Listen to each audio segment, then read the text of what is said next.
Hello everyone and welcome to Doon Officers Academy. Sentence improvement के आज हम कुछ नए क्वेश्चंस करेंगे। जो भी क्वेश्चंस कराए जाएंगे एक बार खुद ज़रूर प्रैक्टिस करो and then match your answers with the correct one. Alright, आपका एनडीए का एग्जामिनेशन जो है वो अप्रैल में है, तो अभी आपके पास बहुत कम टाइम है। इसमें प्रीवियस ईयर क्वेश्चंस जो है मैक्सिमम सॉल्व करो and try to utilize that time. ठीक है, अराउंड एक हफ्ता 10 दिन सिर्फ और सिर्फ आप रिवीजन के लिए रखो। उस पर्टिकुलर टाइम इंटरवल पे कोई नया टॉपिक स्टार्ट मत करो। ऑलराइट, जो चीज़ ऑलरेडी हो चुकी है आप रिवीजन पे ज़्यादा फोकस करो। Right, before starting the session अगर आप दून ऑफिसर्स एकेडमी की ऑफलाइन बैच से जुड़ना चाहते हैं then you can contact on the number that is given on the screen. आप एनडीए या सीडीएस लेवल के लिए भी अगर पढ़ रहे हो तो उसके हम फ्रेश बैच स्टार्ट कर रहे हैं। फॉर दैट ऑल्सो आप जो नंबर आपको स्क्रीन पर दिए गए हैं उस पर कॉन्टैक्ट करके you can register yourself. Alright, so we will start with the session now. अब सेंटेंस इम्प्रूवमेंट में जैसे कि आप लास्ट टाइम से करते आ रहे हो कि one part of the sentence is underline. Right, जो अंडरलाइन पार्ट होगा उसको आपको क्या करना है, you have to find the any alternative, suitable alternative, या किस तरीके से वो सेंटेंस आप इम्प्रूव कर सकते हो। इट इज़ नॉट नेसेसरी कि हर एक सेंटेंस में कुछ इम्प्रूवमेंट की ज़रूरत है। कुछ ऐसे सेंटेंस होंगे जो ऑलरेडी ठीक होंगे, तो for that you can simply choose the last option that is no improvement. But in case किसी एक पर्टिकुलर वर्ड में कुछ भी ऑल्टरेशन है, कुछ भी चेंजेस है, तो ऑप्शंस के according you can choose that answer. इसमें यूजुअली आप इडियम्स एंड फ्रेजेस हो गए, फ्रेजल वर्ब हो गए, या फिर कुछ ग्रामेटिकल रूल्स के बेसिस पे भी आप काफ़ी सारे क्वेश्चन सॉल्व कर सकते हो। Just make sure that you have a good reading habit, आप चीज़ें कॉम्प्रिहेंड कर सकते हो, आपकी वोकैब्स अच्छी होनी चाहिए, क्योंकि कई बार एक पर्टिकुलर वर्ड आप किस कॉन्टेक्स्ट के साथ यूज़ करते हो ऐसे भी क्वेश्चन देखने में आए हैं। टेंस से रिलेटेड क्वेश्चंस भी आए हैं। लास्ट टाइम भी हमने कुछ ग्रामर रूल के बेसिस पे क्वेश्चन सॉल्व किए थे। फॉर एग्जांपल द प्रोनाउन, कि एक सिंगुलर या प्लूरल प्रोनाउन के लिए क्या ऑर्डर हम फॉलो करते हैं। Right, so go through those rules. Right, phrasal verb जितने हो सके उतने मैक्सिमम कर लो, क्योंकि सेंटेंस इंप्रूवमेंट में आते हैं ये। Right, now the first question that is given to you is my opinion for the film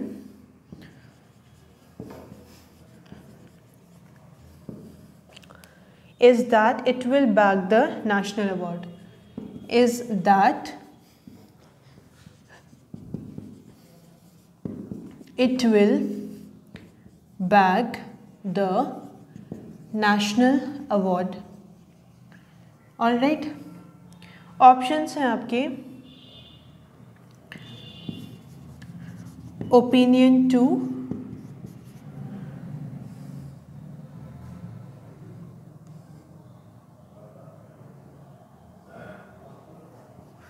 opinion 4,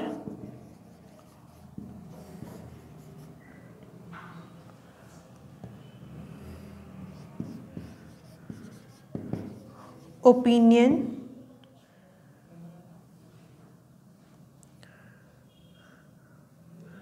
on, अच्छा opinion about, 4 is already given, right? अच्छा, अंडरलाइन पार्ट इज ओपिनियन 4। ठीक है, so you have to replace it with the one जो ज़्यादा sense बना रहा है या फिर जो मीनिंगफुल आपका सेंटेंस कन्वे कर रहा है। इन केस यू थिंक कि कोई भी इसमें ऑल्टरेशन या अमेंडमेंट की ज़रूरत नहीं है, you can choose the last option that is no improvement. ठीक है, on, about and the last one is no improvement. All right, now the question states my opinion for the film is that it will bag the national award. Right, अभी हम क्या कर रहे थे, कुछ phrases पे आपको ध्यान देने की ज़रूरत है। Here also there is a phrase that is given to you, opinion for. Whenever अगर आप किसी के ऊपर opinion देते हो, कोई judgment दे रहे हो, तो you express opinion about them. ठीक है, तो जो आपका मोस्ट यूज फ्रेजल वर्ब है दैट इज ओपिनियन अबाउट, तो यहाँ पे फॉर तो नहीं आ सकता, तो आपका डी ऑप्शन नहीं हो सकता। सो the correct one is opinion about. ठीक है, किसी के बारे में आप ओपिनियन रखते हो। ओपिनियन ऑन ठीक है। ओपिनियन ऑन आप तब यूज़ करोगे जब आप कोई चीज़ क्या है एक्सप्रेस कर रहे हो, राइट। मान लो कि एक रूम में डिस्कशन हो रहा है, so when you are discussing that there you use opinion on, ठीक है। ओपिनियन टू एज सच कोई आपका फ्रेज नहीं है, right. So for this the correct option is the C part, it should be opinion about, alright. Next question पे आते हैं, right. See sentence improvement वाले क्वेश्चंस जो हैं वो आपके ज़रूरी इसलिए हो जाते हैं क्योंकि ये हमेशा से ही देखे गए हैं, राइट। दैट इज़ वाई आपको हर बार बोला जाता है कि try to solve the previous year questions, एक आइडिया लग जाता है, you become familiar with the pattern. Now the next question is, he sent a word, he sent a word to me that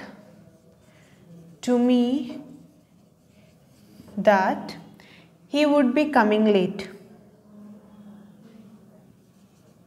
He would be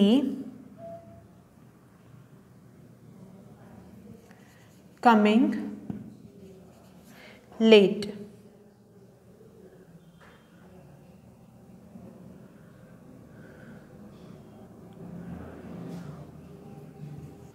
alright, options क्या दे रखे हैं? First is sent word, had sent a word,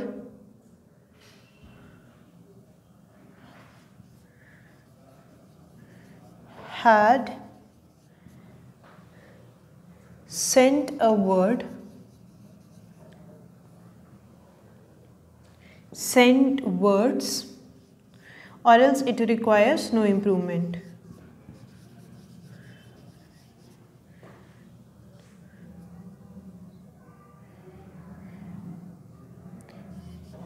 No improvement. The last one is no improvement.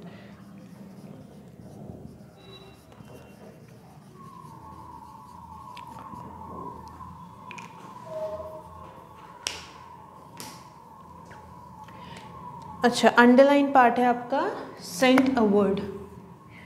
अच्छा, इसमें पहली चीज़ तो ये है कि हम जब नाउन के बारे में पढ़ रहे थे और else even when we are learning about subject verb agreement, verb के कुछ रूल हम पढ़ रहे थे, वहाँ पे हमने ये बोला था जब हम वर्ड की बात कर रहे हैं, मतलब उसकी कोई बात है, तब हम क्या वर्ड यूज़ करते हैं? वी यूज़ बेसिकली वहाँ पे हम क्या यूज़ करते हैं? वर्ड, ठीक है। वहाँ पे सिर्फ एक शब्द का कॉन्टेक्स्ट नहीं होता, मतलब कोई बात जो बोली गई है उसके लिए हम वर्ड यूज़ करते हैं, we do not use words, है ना। स्पेशली जब हम नाउन में वो पोर्शन कवर कर रहे थे कि कुछ दिखने में प्लूरल है बट होते सिंगुलर है, कुछ दिखने में सिंगुलर है बट होते प्लूरल है। जैसे कि अगर मैं बोलती हूँ इफ़ आई से इकोनॉमिक्स, राइट, मैथमेटिक्स, मैथमेटिक्स एक सब्जेक्ट का नाम है, बहुत सारे सब्जेक्ट का नाम नहीं है। एस लग गया, देखने में प्लूरल है but it is singular, right. तो ये वर्ड्स भी एक बार आप देख लेना, राइट। कोई भी आप ग्रामर बुक लोगे, I have already suggested you certain grammar books, right. Basic, always stick to the basic books, right. तो उसमें भी आपको ये लिस्ट मिल जाएगी, राइट। तो जब भी किसी के बारे में बात की जा रही है, कोई मैसेज कन्वे किया जा रहा है, वहाँ पे हम वर्ड यूज़ करते हैं, वर्ड्स यूज़ नहीं करते, right. Now if will look at the sentence, एक है जिसमें वर्ड्स लिखा हुआ है, तो ये ऑप्शन क्या हो गया? एलिमिनेट हो गया, राइट।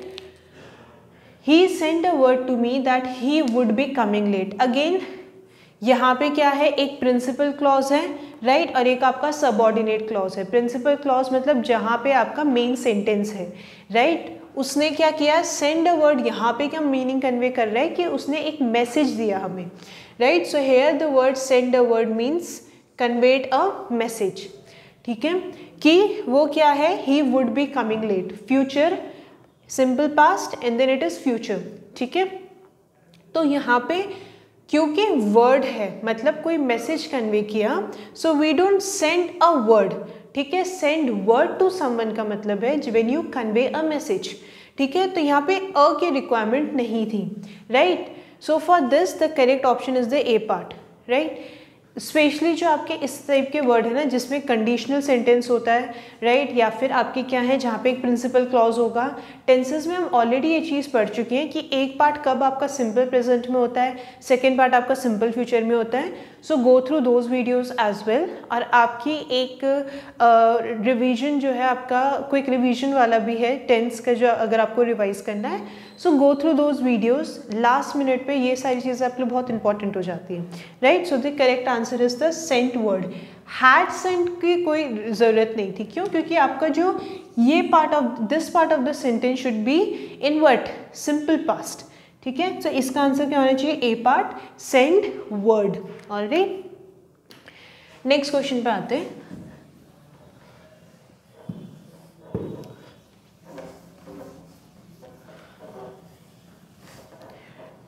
नेक्स्ट क्वेश्चन है आपका, it became clear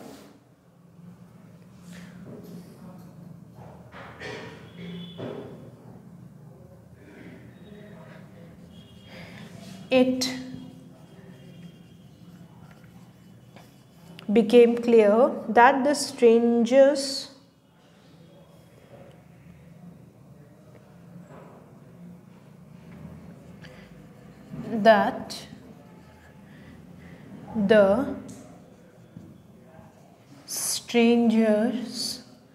were heading into a serious disaster. Heading into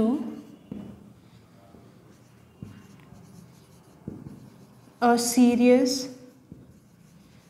disaster, ठीक है। वर्ड क्या है आपका? into, underline part is into, along,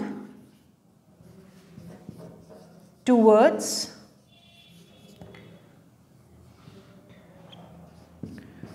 for, and the D part is कि इस सेंटेंस में किसी इम्प्रूवमेंट की ज़रूरत नहीं है। ऑलराइट, क्या यहाँ पे किसी चेंज की ज़रूरत है और इसमें कोई इम्प्रूवमेंट की ज़रूरत नहीं है। क्या होना चाहिए answer? It became clear that the strangers were heading into a serious disaster. Preposition जब हम पढ़ रहे थे, इनटू, अलोंग, ये सब हम ऑलरेडी कर चुके हैं। बिसाइड में क्या फ़र्क है, बिसाइड्स में क्या फ़र्क है ना। और वहाँ पे भी आपको ये बात बोली गई थी कि जब भी आप प्रेपोजिशन करते हो, आरएएमसी में तो स्पेशली आपके बिल्कुल डायरेक्ट क्वेश्चन आते हैं प्रेपोजिशन से। एनडीए में भी फिलिप्स टाइप के क्वेश्चंस आ जाते हैं, राइट, जहाँ पे आपको करेक्ट वर्ड भरना होता है फिलिंग द ब्लैंक्स में, राइट। तो आपको प्रेपोजिशन के यूज़ पता होने चाहिए, डिफरेंस पता होने चाहिए कुछ, जैसे बाय या विद में क्या डिफरेंस है, बिसाइड या बिसाइड्स में क्या डिफरेंस है, राइट। तो इन प्रेपोजिशन के डिफरेंस, इनका कहाँ पे इस्तेमाल करोगे ये एक बार पढ़ लेना। Heading into a serious disaster, in और इनटू में जब हम बात कर रहे थे, इनटू का मतलब क्या है? जब आप क्या है, basically into represents movement, right. जब आप किस अंदर क्या कर रहे हो, मूवमेंट कर रहे हो, राइट। जैसे कि आप you enter into the room, ठीक है, तो आप मूवमेंट कर रहे हो, रूम के अंदर जा रहे हो जब, राइट। सो बेसिकली जब मूवमेंट इन्वॉल्व होता है वहाँ पे हम इनटू की बात करते हैं। पर इसमें देखो, स्ट्रेंजर्स वो heading into a serious disaster, right. अब देखो यहाँ पे जो अप्रोप्रिएट टर्म होगा, इनटू हम नहीं यूज़ कर सकते, राइट। अगर स्ट्रेंजर्स जो हैं वो डिज़ास्टर की तरफ बढ़ रहे हैं तो ये क्या है, लिटरेरी मीनिंग है इसका, rather देन एक्चुअल। ऐसा तो नहीं कि भाई डिज़ास्टर और चल के अंदर जा रहे हो, तो इसका कोई प्रैक्टिकल इम्प्लीकेशन नहीं है, बट रैदर लिटरेरी मीनिंग है ये। तो इनटू यहाँ पे नहीं हो सकता। तो इसका मतलब क्या है कि सेंटेंस को बिल्कुल इम्प्रूवमेंट की ज़रूरत है, डी ऑप्शन नहीं हो सकता, right. Along, heading along the disaster, along का मतलब क्या है? जब दो चीज़ें साथ में चलती जाती हैं, ठीक है, तो अलोंग नहीं हो सकता। Heading for a serious disaster, मतलब वो क्या कर रहे हैं कि डिज़ास्टर के लिए, या फिर तो फॉर नहीं हो सकता, टूवर्ड्स होगा, राइट, के तरफ जा रहे हैं, राइट। तो strangers, it became clear that the strangers were heading towards a serious disaster, उसकी तरफ वो जा रहे हैं, राइट। तो for this the correct option is the B part, basic difference जो आपको पता होने चाहिए, एक बार वो रिवाइज ज़रूर करके जाना। बहुत बार क्वेश्चन उससे बिल्कुल डायरेक्ट क्वेश्चन आ जाता है उससे। ठीक है, नेक्स्ट क्वेश्चन पे आते हैं।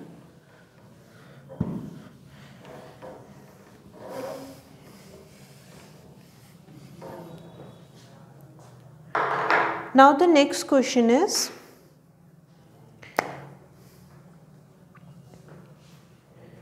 $50 kilometers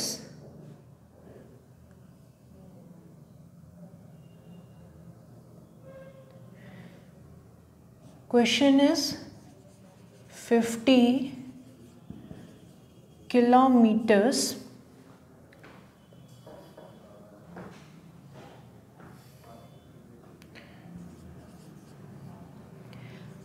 are not a great distance in these days of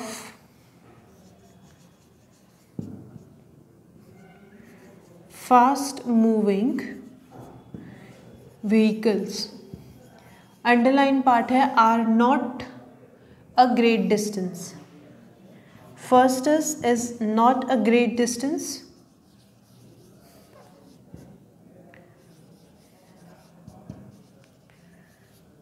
is no distance,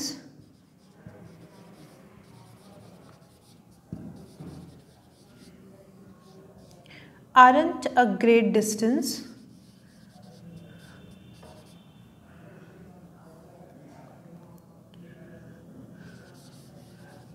great distance,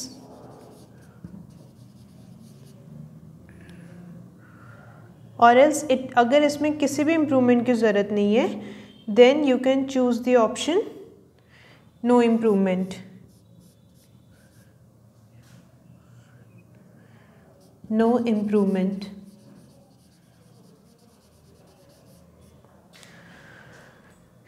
now ये अगेन रूल हम नाउन पार्ट में ऑलरेडी डिस्कस कर चुके हैं, तो आई होप इसका आंसर आप ज़रूर करोगे। राइट, सेंटेंस क्या है? 50 kilometers are not a great distance in these days of fast moving vehicles. और राइट, अब देखो इम्प्रूवमेंट की तो बिल्कुल ज़रूरत है। क्यों? 50 किलोमीटर्स दिखने में ये क्या है? प्लूरल, पर है क्या ये? सिंगुलर। क्यों? 50 किलोमीटर्स एक यूनिट रिप्रेजेंट कर रहा है।